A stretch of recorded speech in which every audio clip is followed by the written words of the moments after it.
Hello and welcome back to Asian Cinema Season 2 and another Naoko Ogigami review. We're getting close to the end of this little mini-series now, unfortunately, but this is her 2010 film, Toilet. I'll say it again, her 2010 movie entitled Toilet. This was shot in Canada, it's set in America, and is an English language film, actually. So again, I love just the different flavors of this woman's filmography. Like, I just love how she does different things. Like, she's like, hey, I'll just pack up from Japan, I'll go over to Canada and make a movie. I'll do it in English. I love that. It really feels like this is someone who has a freedom when she makes movies, and it's great that she's able to make them and is able to get funding. I really do believe that. And there are a lot of filmmakers out there who I just think, how do they get money to make films? But I'm so glad that they do, and that comes to fruition, and that people like Ogigami can make these movies. Obviously, they're not big budget, but regardless, you need money to make a movie. And I don't think she's really had any film that you'd call a notable big success. Anyway, Toilet is about this dysfunctional family who've lost their Japanese mother. So you have these three American, I don't want to call them kids, but they're kind of young adults, late teens. In fact, I'd say that the main character, he is probably closer to 30. He looks closer to 30. His character might be in his mid-20s. Anyway, so you have the kind of the older brother, you have the younger brother who is kind of agoraphobic, I believe. He can't leave the house. He hasn't left the house in 4 years. And you have the sister. We follow them. The sister goes to poetry classes. The younger brother plays piano, but he hasn't played piano in quite a while. And they're dealing with the death of their mother. And at the very beginning, we see the funeral, and we see that the eldest son, he is almost emotionless at his mother's passing. He works. He has a very very well-paying job. He works in science. He has glasses and kind of the slicked hair. He very much looks like your prototypical nerd.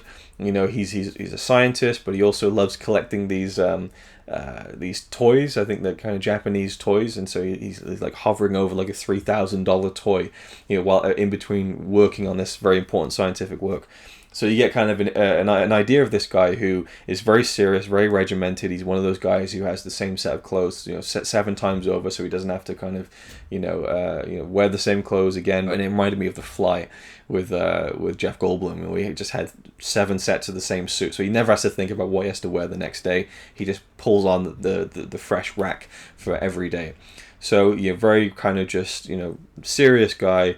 Very emotionless at times, but also has this kind of nerdy side to him where he kind of likes these toys and figures and things, which might play into his childhood perhaps, and his familial connection to Japan with his mother, who passed away. And I love the little mini scene where we hear him talk about his mother, and that her last wish was to smell Sensei again. Sensei is their cat, and you just see her holding and smelling the cat's head, and that was just really beautiful to me. Now, the film follows the eldest son moving in with his brother and sister. He doesn't really want to, but he's trying to help out, but he finds it difficult to connect with his family, I think, on any kind of emotional level. And they're all trying to deal with their mother's death, but also they're trying to deal with the new person that's living with them, which is their grandmother, played again by Ogigami regular Masako Motai. She plays Botchin, which is an interesting name. We don't know if it's a Japanese name or just like an affectionate name they gave to their grandmother, Botchin, or Botchin.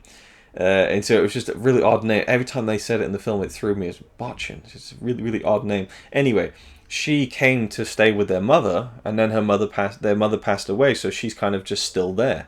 And they're even wondering if this woman is even her grandmother. So right away, in a difference from Seagull Diner or Glasses, Toilet has a plot which has this kind of mystery to it, which has these little details, these hooks, which make you think, right, is this woman a complete stranger to them, or is she actually their grandmother? What can they really know? She doesn't speak English. She doesn't say anything in the film. I think she has one line of dialogue at one moment in the film, which is really well done. But I grew to really like the younger brother and the sister, and even Botchin to a degree, because I really enjoy the actress Masako Motai. But the eldest son was just a really interesting character to me. I don't feel like the film is a great one. I feel like it, I don't know, at times it just didn't come full circle to me and wasn't as interesting And there are some scenes that are a bit odd, which you come to expect from Ogigami. She has an interesting sense of humor that she kind of plugs into her films. Little injections of humor throughout, which I really like the way she does that. She never makes flat out comedies, but she'll put in these funny kind of offbeat, off the wall moments. Like there's a moment where Botchin is sat down in the living room late at night just watching this air guitar tournament on TV, and so the young sister, she kind of goes to turn it off, and Botchin's like, no. She doesn't say no, but she just kind of stops her. She wants to watch very intently, very seriously, very kind of just watching this air guitar tournament, fascinated by it. There's that. I mean, I just found that really funny. And then at one point, the younger sister wants to enter an air guitar tournament herself, which is kind of a reference to Seagull Diner, where they talk about how Finland is hosting this air guitar tournament. So there was a fun little kind of inter-reference between her own movies. But the sister's like, Botchin, I need you to lend me some money so I can go to this tournament, and here's what I can do. And she turns on the hi-fi, and she does her air guitar routine, but then suddenly we're in this fantasy where she's on stage doing the air guitaring, and it's just very odd and off the wall. And I'm not sure how it really fits with the rest of the story, but I enjoyed it for what it was, but overall I didn't feel like tonally the film came together and had this very singular feeling to it, whereas her other films I feel like have. I still really enjoyed it. I thought it was very good. Another kind of fun quasi-mystery was how Botchin would always go to the toilet in the morning, take ages, and come out and just close the door and go, and then walk off, like every day. Comes out of the toilet and she just sighs. So that's where the title of the movie, Toilet, comes from. And I guess I'll leave it to you. And I guess the person who's watching this right now probably isn't going to go and watch Toilet anytime soon, but I'll leave that up to your imagination why the film is called Toilet. It has an interesting ending, but and there's actually a really long scene in the film where they're all just having dinner. But anyway, yeah, I really like the film quite a bit actually, and there are some really great moments in there. But overall, I didn't love it, I have to say. But that's okay. I love that she did something very different with this film compared to her other movies. And I certainly think it's a very good film, for sure.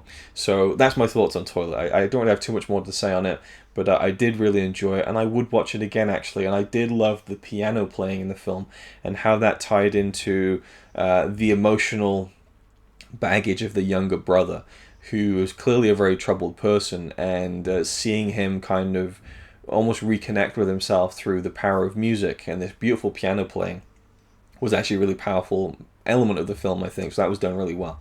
So there are a lot of things to enjoy in the film. I just think overall, maybe compared to her other films, it's hard to kind of live up to those expectations when I love so many of her other films so much. But anyway, there it is. My thoughts on Toilet. And now we're going to hand over once again to Japan, to Tokyo, and to Daisuke Beppu, and to see what he thought about Naoko Ogigami's Toilet. Greetings from Tokyo. This is Daisuke, and today I'd like to talk to you about the Naoko Ogigami film from 2010. This is the film Toilet, or Toiletto. Now this is the film that's set, it deals almost entirely with characters who speak English. There's no Japanese. There is a Japanese character who is the character of Ba-chan, who is played by the now, I think she's very famous in the Ogigami canon. So this is Masako Motai, who's pictured in the center here. And she has a very memorable role as Ba-chan, as the sort of the mysterious figure in this family. And we have this trio of siblings, and we get their interactions after the passing of their mother. And each sibling has his or her own particular storyline to go through, which I think is, for the most part, it is very engaging as a drama and as a family drama. I would say perhaps that of the films that I've seen by Ogigami, this is perhaps the one that I am engaged with the least. And I think because I have a sense that the start of the film seems to be a little bit forced. Now that could be because of the inherent nature of how the drama unfolds, in that we have these characters from the get-go who are, for the most part, a little bit idiosyncratic. And we are essentially thrust into the narrative without any preparation.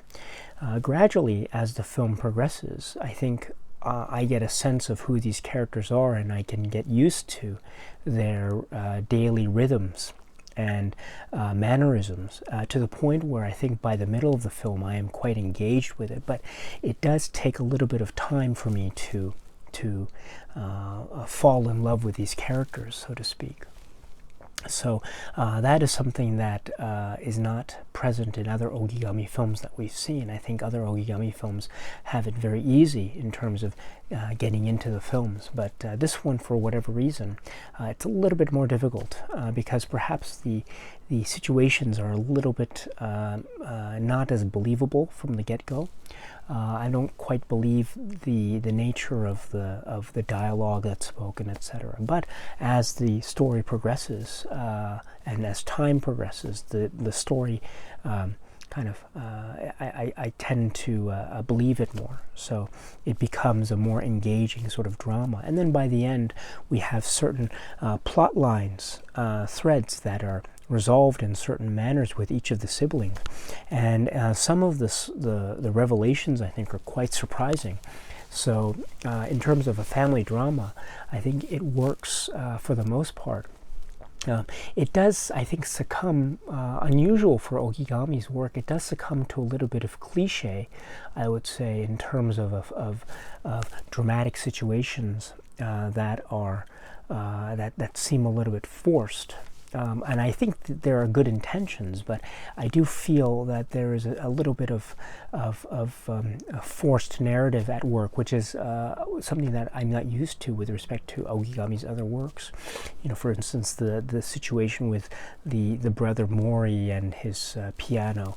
These, I think, these were set up with good intentions and a real kind heart on the part of Ogigami, but for whatever reason, it feels a little bit forced. So I would say that there is, I think the film has a really good heart and it has a good spirit and drive, but and there are moments here that I think are quite stunning.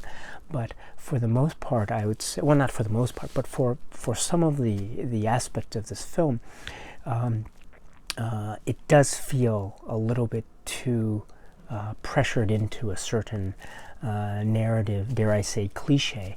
So I think this is probably the film that I am not as engaged with, at least compared to the other films. However, I should end with comments saying that there are moments of real, genuine emotion and real intimacy.